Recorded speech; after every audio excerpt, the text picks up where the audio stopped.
أعوذ بالله من الشيطان الرجيم. بسم الله الرحمن الرحيم. والشمس وضحاها والقمر إذا تلاها والنهار إذا جلاها والليل إذا يغشاها والسماء وما بناها والأرض وما طحاها ونفس وما سواها فألهمها فجورها وتقواها.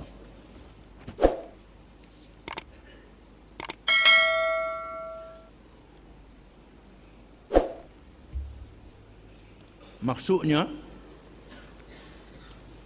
dengan nama Allah yang Maha Pemurah lagi Maha Mengasihani, demi matahari dan cahayanya yang terang benderang, dan demi bulan apabila ia mengiringinya, dan siang apabila ia memperlihatkannya dengan jelas nyata, dan demi malam apabila ia menyelubunginya dengan gelap gelita, demi langit dan yang membinanya dalam bentuk yang kuat kukuh yang melambangkan kekuasaannya, dan demi bumi serta dan yang menghamparkannya untuk kemudahan makhluk-makhluknya, demi diri manusia dan menyempurnakan kejadiannya dengan kelengkapan yang sesuai dengan keadaannya, serta mengilhamkannya untuk mengenal jalan yang membawanya kepada kejahatan dan yang membawanya kepada bertakwa.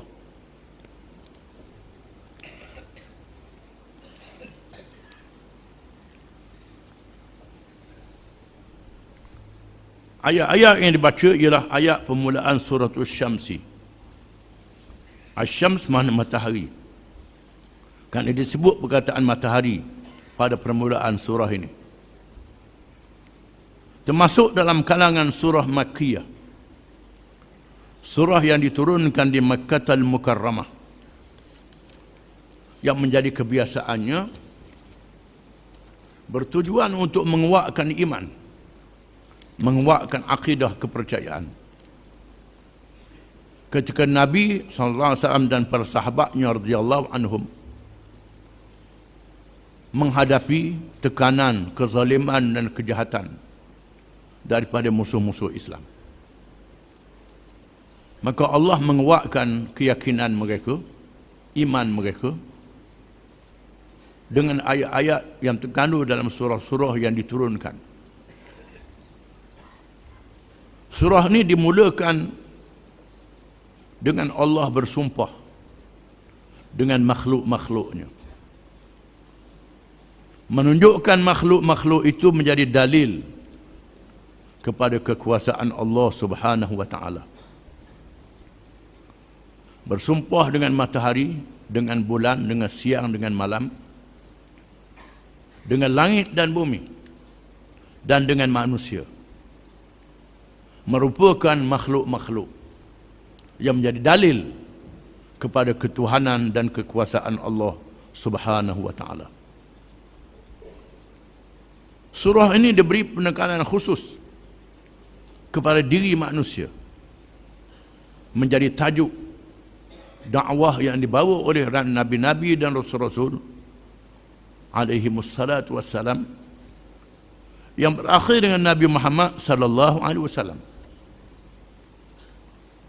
Dan surah ini menyuruh manusia melihat dirinya sendiri, melihat makhluk-makhluk yang ada di kelilingnya menjadi tanda kekuasaan Allah Subhanahu wa taala. Surah ini mendedahkan kaum yang dilaknat oleh Allah taala, akhirnya dibinasakan. Kaum Samud yang membina rumah mereka daripada bukit yang dipahat, bukan batu-batu yang disusun, pasir-pasir yang digaul dengan seming, kayu-kayu yang dipaku, dipasak dan diikat, bukit yang dipahat. Dipahaknya bukit-bukit yang pejal itu untuk menjadi rumah. Dibawanya batu-batu yang besar dipindah ke lembah untuk menjadi rumah. Pada adatnya, tak boleh ditenggelami banjir. Tak boleh dipukul ribut. Pada adatnya sangat kukuh dan kuat. Apabila mereka melawan Rasul yang diutuskan oleh Allah, Nabi Saleh alaihi salam, mereka dibinasakan oleh Allah dengan satu tempik saja. Satu tempik saja, mereka menjadi mayat yang bergelempangan. Negeri kaum Samud dilalui oleh pemimpin-pemimpin dan peniaga-peniaga musyrikin Mekah. Bila mereka pergi ke Syam, mereka lalu di kawasan ini. Allah Ta'ala menurunkan ayat mengesahkan kepada mereka supaya mereka jadikan iktibar dan teladan, supaya dibaca oleh manusia sehingga hari kiamat, bukan saja hari ini, supaya sedar dan insaf. Itulah kekuasaan Allah Subhanahu wa Ta'ala. Dan surah ini ditutup dengan kisah Allah membinasakan mereka yang menentangnya. Itulah hukum Allah Subhanahu wa Ta'ala. Apa yang Allah Ta'ala hukum? La yus'alu amma yaf'al wa hum yus'alun. Tak ditanya Allah Ta'ala mengapa Allah Ta'ala buat. Tak ada siapa boleh tanya Allah Ta'ala. Yang akan ditanya kita lah. Manusia lah yang akan ditanya oleh Allah Ta'ala membuat apa.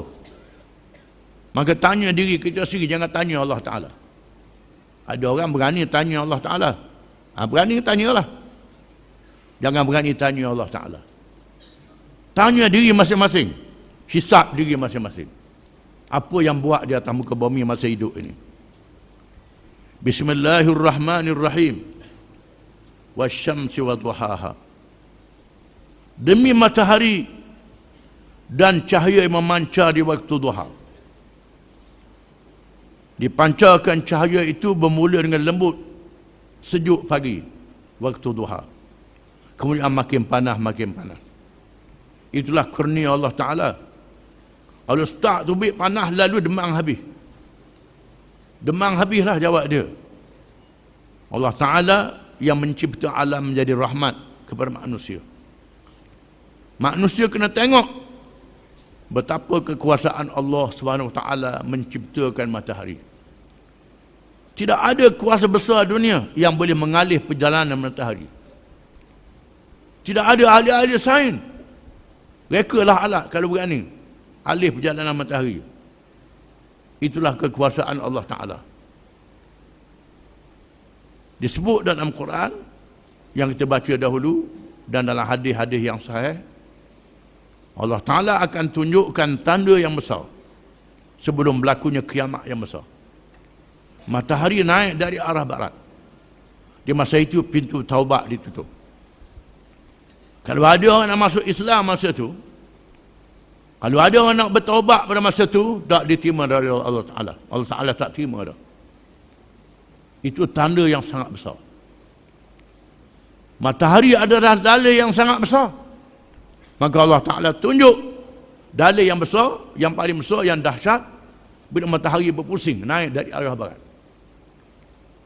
Itu kerana manusia merosakkan bumi, tempat tinggalnya sendiri, menyebabkan paksinya tergalih. Dan beredar matahari naik dari arah barat. Wal qamari idza talaha, dan demi bulan yang bercahaya yang mengiringi perjalanan matahari.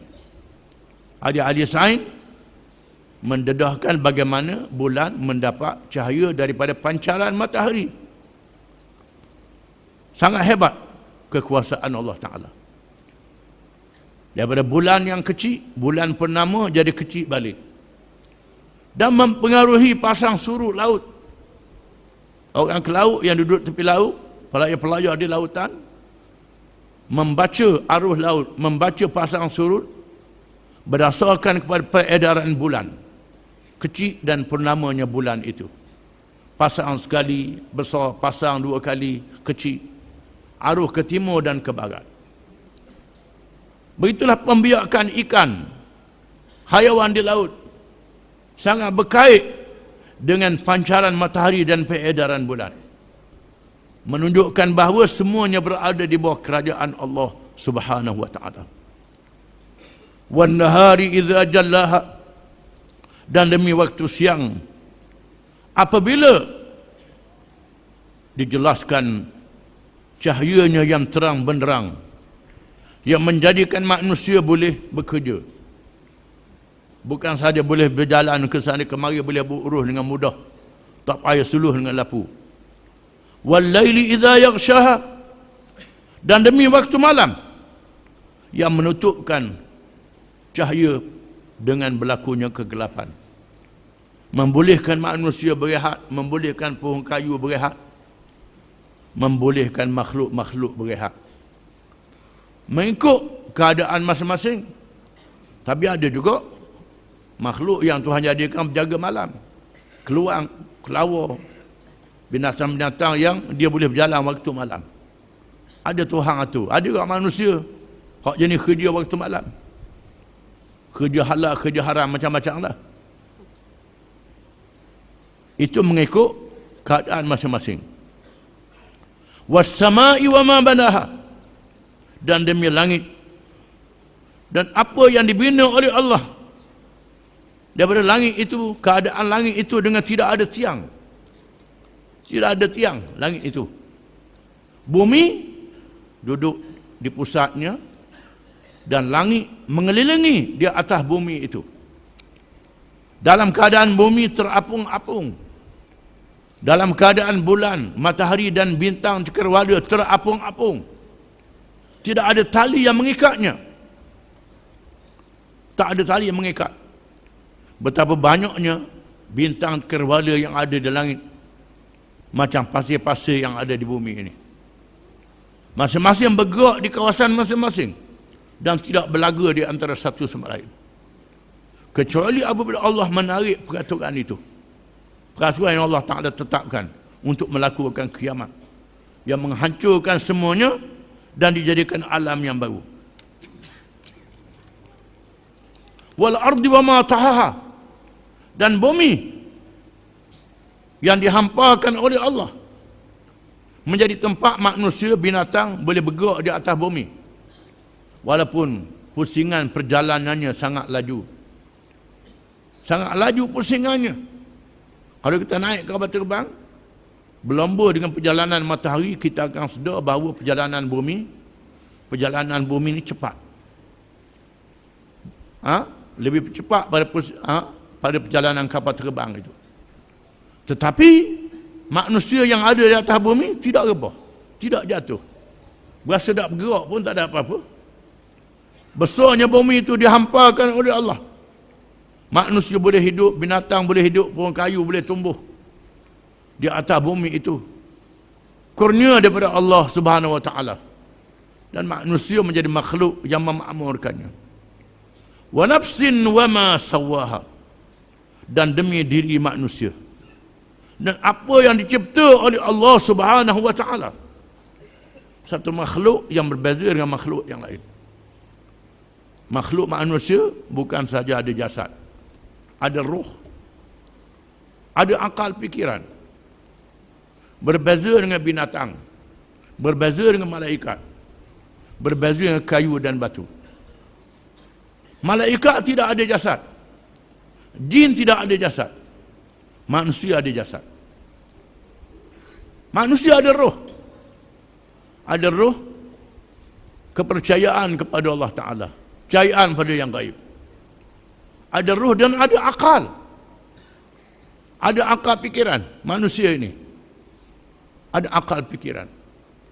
Dan Allah Ta'ala menentukan hidayah. Fa'alhamaha fujuraha wa taqwaha. Maka Allah mengilhamkan, ada jadi jahat dan ada yang jadi bertakwa. Kerana Allah Ta'ala jadikan pada makhluk ini petunjuk-petunjuk yang berbeza. Ada petunjuk yang sama, hidayah fitriyah. Hidayah mengikut semula jadi. Bila lapar, terasa lapar, menangis selalu. Sakit, rasa sakit. Ini tak ada beza di antara orang tua dengan budak-budak. Tak ada beza di antara manusia dengan binatang. Ini sama. Hidayah fitriyah. Hidayah semula jadi. Yang ada pada manusia, binatang dan budak-budak yang kecil. Yang kedua, hidayah akal. Hidayah akal ni manusia ada. Binatang tak ada akal. Manusia, binatang ada perasaan. Tapi akal tak ada. Tak ada akal. Manusia ada akal.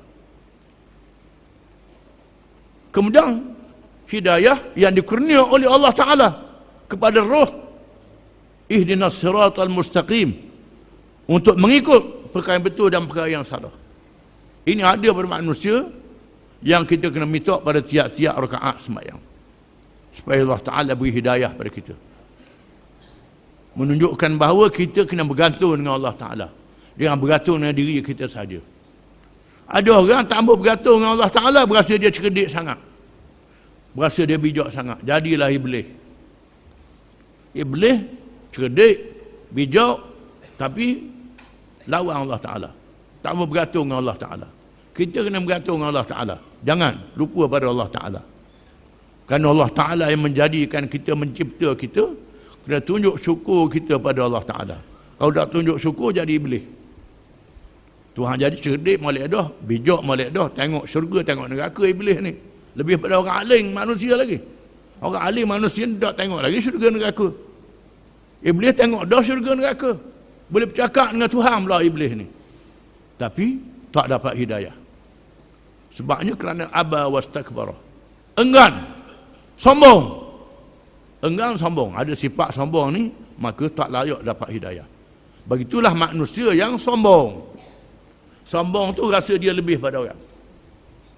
Kalau Tuhan beri kita lebih pun, jangan berasa kita ni lebih sombong. Jangan. Walaupun kita ada kelebihan Tuhan beri. Walaupun kita ada kelebihan yang ada pada orang lain yang tak ada pada kita. Mesti ada kelemahan. Walaupun orang tu ada lebih, ada kelemahan pada dia. Ada lebih pada orang lain. Tuhan bezakan di antara satu sama lain. Wallahu a'lam.